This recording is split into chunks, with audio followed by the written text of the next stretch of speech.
তো বন্ধুরা ভিভোর ভি সিরিজ মানে আমরা কি জানি, এই ফোনগুলো দেখতে তো বেশ সুন্দর হয়, তার পাশাপাশি এই ফোনগুলোতে আমরা ফ্ল্যাগশিপ লেভেলের ডিসপ্লে পাই, ভালো ক্যামেরা থাকে, ভালো পারফরমেন্স থাকে।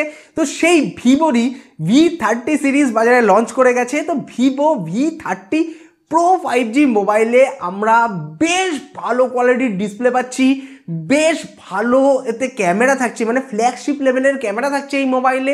সেলফি ক্যামেরাটাও কিন্তু দারুণ থাকছে। এই ফোনে পারফরমেন্সও আমরা দারুণ পাবো, মানে ফ্ল্যাগশিপ লেভেলের পারফরমেন্স পাবো আমরা এই মোবাইলে। এই ফোনে আমরা 80 ওয়াট ফাস্ট চার্জিং সাপোর্ট পাচ্ছি, আরও বেশ ভালো ভালো ফিচার স্পেসিফিকেশানই পেয়ে যাচ্ছি আমরা এই মোবাইলে। তো এই মোবাইলে আমরা কি কি ফিচার স্পেসিফিকেশন পাচ্ছি, মোবাইলটার দাম কত, মোবাইলটা কেমন হবে তোমাদের জন্য, সেই সমস্ত ব্যাপারে বিস্তারিত জানতে হলে ভিডিওটা শেষ পর্যন্ত দেখো, অনেক কিছু জানতে পারবে তোমরা এই মোবাইলের ব্যাপারে। তো শুরু করা যাক আজকের ভিডিও। হ্যালো ফ্রেন্ডস, আমি আনন্দ আর তোমরা দেখছো লিমিটলেস আনন্দ চ্যানেল। যারা এখনো পর্যন্ত চ্যানেলটাকে সাবস্ক্রাইব করোনি, কি করছো ভাই, ঝটপট সাবস্ক্রাইব করে দাও। তো আমরা জেনে নিই আমরা এই মোবাইলে ডিসপ্লে কেমন পাচ্ছি। তো এই মোবাইলে আমরা পেয়ে যাচ্ছি 6.78 ইঞ্চি 1.5K curved AMOLED punch whole display. মোবাইলে আমরা যে ডিসপ্লেটা পাচ্ছি তার স্ক্রিন রিফ্রেশ রেট থাকছে 120 হার্জ এবং এতে আমরা 240 হার্জ টাচ স্যাম্পলিং রেট পেয়ে যাচ্ছি এবং এই ডিসপ্লের পিক ব্রাইটনেস আমরা পাচ্ছি 2800 নিটস এবং এতে আমরা HDR10+এর সাপোর্টও পেয়ে যাচ্ছি। মানে এক কথায় বলতে গেলে এই মোবাইলে আমরা ডিসপ্লেটা দারুণ কোয়ালিটির পাচ্ছি, ফ্ল্যাগশিপ কোয়ালিটির পাচ্ছি, এটাই বলা যেতে পারে। এই ফোনে যখন তোমরা গেম খেলবে বা মোবাইলটাকে ইউজ করবে, স্ক্রিন রিফ্রেশ রেট বেশি থাকার জন্য স্ক্রিনটা যথেষ্টই স্মুথ কাজ করবে, তার জন্য তোমাদের ইউজার এক্সপিরিয়েন্সও বেশ ভালো হবে। ডিসপ্লের ব্রাইটনেসের দিকে যদি আসি, ব্রাইটনেসটাও কিন্তু ডিসেন্ট থাকছে, মানে ইনডোরে তো ভিজিবিলিটিতে কোনো রকম সমস্যাই হবে না, আউটডোরেও তোমরা যদি মোবাইলটা ইউজ করো কোনো রকমই ভিজিবিলিটিতে তোমাদের সমস্যা হবে না, একদম নিট অ্যান্ড ক্লিন ভিজিবল থাকবে এই মোবাইলের ডিসপ্লেটা, এটাই বলা যেতে পারে। এবং ভিডিও ভিউইং এক্সপিরিয়েন্স তো লাজবাব হবে, মানে খুব ভালো তোমরা ভিডিও কনজিউম করতে পারবে এই মোবাইলের মাধ্যমে। ভিডিও দেখার সময় সত্যিই ভিডিও ভিউইং এক্সপিরিয়েন্সটা বেশ ভালো হবে এই মোবাইলের সাথে। এবার চলে আসি লুকসের দিকে। লুকস ওয়াইজ ফোনটা দেখতে কিন্তু বেশ সুন্দর করা হয়েছে, আর তার উপরেতে যেহেতু আমরা কার্ভ অ্যামোলেড ডিসপ্লে পাচ্ছি, তো সেইটা লুকসটাকে আরও বেশি এনহ্যান্স করে দিচ্ছে। তোমাদের পার্সোনালি কার্ভ ডিসপ্লে বেশি ভালো লাগে না ফ্ল্যাট ডিসপ্লে বেশি ভালো লাগে, অতি অবশ্যই কিন্তু আমাকে কমেন্ট করে জানাতে ভুলো না। এই মোবাইলে আমরা পেয়ে যাচ্ছি IP54 স্প্ল্যাশ প্রুফ ডিজাইন। মোবাইলটার ওজন হচ্ছে 188 গ্রাম এবং এর থিকনেস হচ্ছে 7.45 মিলিমিটার। এই ফোনে আমরা একদম লেটেস্ট অ্যান্ড্রয়েড ভার্সন অ্যান্ড্রয়েড 14 পাচ্ছি FunTouchOS 14 ইউজার ইন্টারফেসের সাথে। এবার আমরা জেনে নিই এই ফোনে আমরা ব্যাটারি কি পাচ্ছি। তো এই মোবাইলে আমরা পেয়ে যাচ্ছি 5000 mAh jumbo battery 80 watt fast charging সাপোর্টের সাথে। মোবাইলে আমরা যে চার্জিং কানেক্টর পাচ্ছি সেটা USB Type-C এবং এই ফোনের বক্সেও কিন্তু আমরা 80 ওয়াট চার্জার ফ্রি পাচ্ছি। তো এক কথায় বলতে গেলে এই ফোনে আমরা চার্জিং স্পিডটা যথেষ্টই ফাস্ট পাচ্ছি, নিমিষের মধ্যেই তোমরা মোবাইলটাকে চার্জ করে ফেলতে পারবে।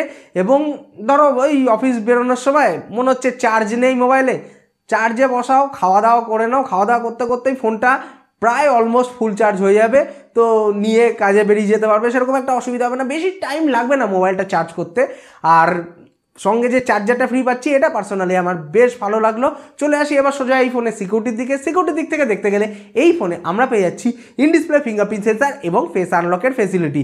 মোবাইলটা আপাতত দুটো কালার ভেরিয়েশনে লঞ্চ করেছে, আন্দামান ব্লু এবং ক্লাসিক ব্ল্যাক। কোন কালার ভেরিয়েশনটা তোমাদের সব থেকে বেশি ভালো লাগছে অতি অবশ্যই আমাকে কমেন্ট করে জানাতে ভুলো না। এবার আমরা সোজা চলে আসি এই ফোনের ক্যামেরার দিকে, জেনে নিই এই মোবাইলে আমরা ক্যামেরা কি পাচ্ছি। তো এই মোবাইলের রিয়ার সাইডে আমরা ফ্ল্যাগশিপ লেভেলের ক্যামেরা পাচ্ছি, মানে বেশ ভালো কোয়ালিটির ক্যামেরাই পাচ্ছি আমরা এই মোবাইলের রিয়ার সাইডে।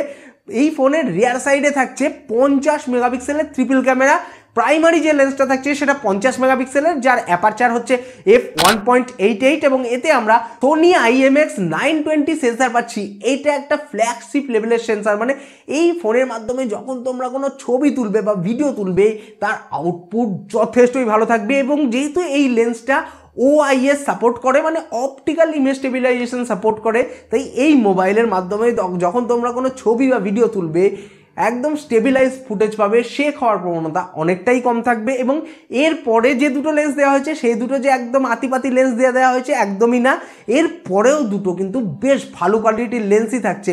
মানে এরপরে আমরা পেয়ে যাচ্ছি একটা 50 মেগাপিক্সেলের টেলিফোটো লেন্স, যাতে সোনি IMX816 সেন্সার ইউজ করা হয়েছে। এটাও একটা ফ্ল্যাগশিপ লেভেলের সেন্সার, মানে এর মাধ্যমে কিন্তু তোমরা যথেষ্টই ভালো ফটোগ্রাফি করতে পারবে, দূরের ছবি খুব সুন্দরভাবে তোমরা জুম করে তুলতে পারবে, বেশ ভালো আউটপুটই পাবে। এবং তারপরে আমরা পাচ্ছি একটা 50 মেগাপিক্সেলের আলট্রা ওয়াইড অ্যাঙ্গেল লেন্স, এবং এই মোবাইলের ফ্রন্টে আমরা পেয়ে যাচ্ছি 50 মেগাপিক্সেলের সেলফি ক্যামেরা, যার অ্যাপারচার হচ্ছে f2।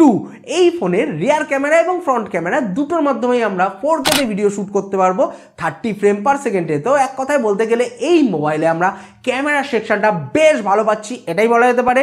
রিয়ার ক্যামেরা তো ভালো থাকছেই, সেলফি ক্যামেরাও কিন্তু দারুণ থাকছে, মানে ক্যামেরা কিং বলা যেতে পারে এই মোবাইলটাকে এক কথায় বলতে গেলে। কারণ এই ফোনের মাধ্যমে তোমরা যেমন সেলফি তুলবে তেমন তোমরা রিয়ার ক্যামেরার মাধ্যমে ফটোগ্রাফি বা ভিডিওগ্রাফিও তুলতে পারবে। অল ওভার ক্যামেরাটা কিন্তু লাজবাব থাকছে এই মোবাইলে, এটাই বলা যেতে পারে। চলে আসি এবার সোজা এই ফোনের কানেক্টিভিটির দিকে।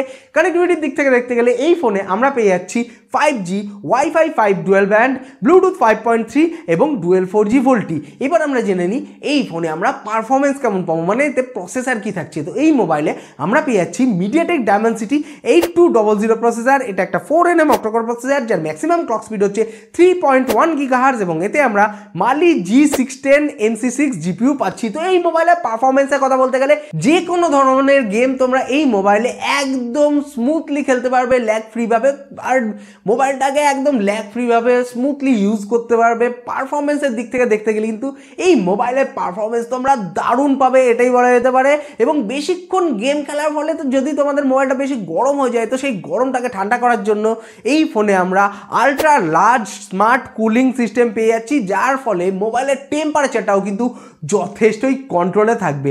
মোবাইলটা আপাতত বাজারে দুটো স্টোরেজ এবং র্যামের ভেরিয়েন্টের সাথে লঞ্চ করেছে। এতে আমরা পাচ্ছি 8GB RAM 256GB internal storage এবং 12GB RAM 512GB internal storage. এই ফোনে যে র্যামের টেকনোলজিটা ইউজ করা হয়েছে সেটা LPDDR5X, এবং এতে আমরা UFS 3.1 স্টোরেজ টাইপ পেয়ে যাচ্ছি। তো এই ফোনে আমরা র্যাম এবং স্টোরেজ দুটোই যথেষ্টই ফাস্ট পাচ্ছি, এটাই বলা যেতে পারে। এবার আমরা জেনে নিই ফোনটার দাম কত। তো এই মোবাইলের 8GB RAM 256GB internal storage ভেরিয়েন্টের ভারতের বাজারে অফিসিয়াল বাজার মূল্য হচ্ছে মাত্র 41,999 ভারতীয় টাকার মতো, যেটা বাংলাদেশি টাকায় কনভার্ট করলে মোটামুটি ফোনটার দাম এসে দাঁড়াচ্ছে 47 থেকে 48,000 বাংলাদেশি টাকার কাছাকাছি। এবং এই মোবাইলের 12GB RAM 512GB internal storage ভেরিয়েন্টের ভারতের বাজারে অফিসিয়াল বাজার মূল্য হচ্ছে 46,999 ভারতীয় টাকার মতো, যেটা বাংলাদেশি টাকায় কনভার্ট করলে মোটামুটি মোবাইলটার দাম এসে দাঁড়াচ্ছে ওই 56 থেকে 57,000 বাংলাদেশি টাকার কাছাকাছি। তো ফোনটার ব্যাপারে তোমাদের কি ধারণা, তোমাদের কি মতামত, অতি অবশ্যই আমাকে কমেন্ট করে জানাতে ভুলো না। আর Vivo V30 মোবাইলের ব্যাপারে যদি তোমরা বিস্তারিত জানতে চাও তাহলে চ্যানেলে ভিজিট করতে পারো, ওই মোবাইলের ব্যাপারেও কিন্তু ডিটেলসে তোমরা ভিডিও পেয়ে যাবে। আজকের ভিডিও এই পর্যন্তই, পরবর্তী ভিডিওতে আবার দেখা হবে। বাই, সবাই ভালো থাকবে, সুস্থ থাকবে।